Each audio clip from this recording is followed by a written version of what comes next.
Ladies and gentlemen, gambling addiction is an addiction where a person have the urge to gamble even though they have already acknowledged the negative effect it brings to them.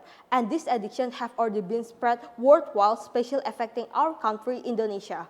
From the data on 2024, there are 4,926 gambling offenders that have been arrested in Indonesia.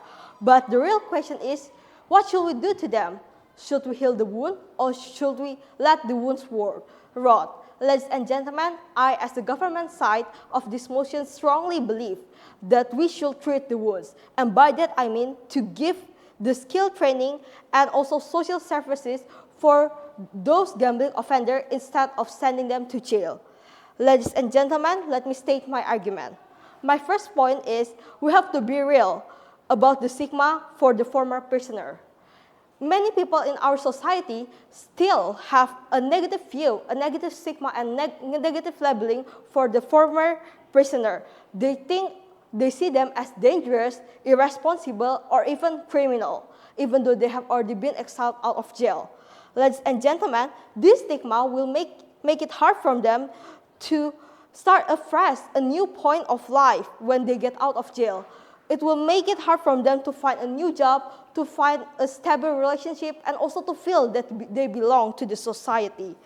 Ladies and gentlemen, this pressure and also this negative label will bring so much stress to them that will make them fall into the same old habit, that's gambling. Ladies and gentlemen, this will bring me to my second point, when jail will give them more negative effect and lifelong trauma rather than rehabilitation. Ladies and gentlemen, let us be real, that in Indonesia, there are so many prisons that still didn't have the facility for the inmate to have rehabilitation. Most of them will abandon their inmate and even expose them to violence. And this will make it hard for the gambling offenders to rehab because of the environment and of the negative effect that they got from the jail.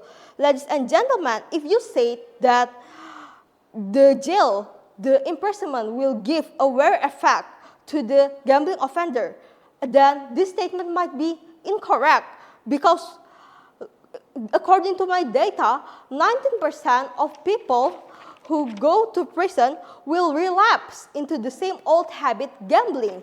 Ladies and gentlemen, this will bring me to my last point. Gambling is an addiction, and prison will never cut the root.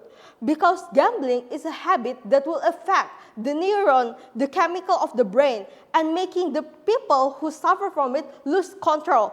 It's not a moral failure, it's an addiction. It's a disease.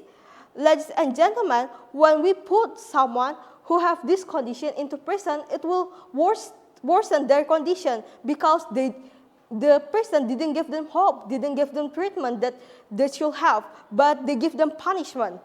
Ladies and gentlemen, that's my argument, and now I will give you a suggestion to first preserve the gambling addiction, and second, to rehab those gambling offenders. First of all is to blocking the online gambling site because many of the gamblers reach gambling from there. Second is to educate public with anti-gambling campaigns. And for rehabilitation is to make BPJS guarantee the payment for the rehab for those gambling offenders. And second, to provide hospital and facility for gambling offender. Ladies and gentlemen, let me put this on your mind, that gambling offender is not a criminal. They are a victim, and us as society and as government, we have the responsibility to help them, to give them change, and for rehabilitation, and also social service and skill training, so they can live on our society. That's my argument. Thank you.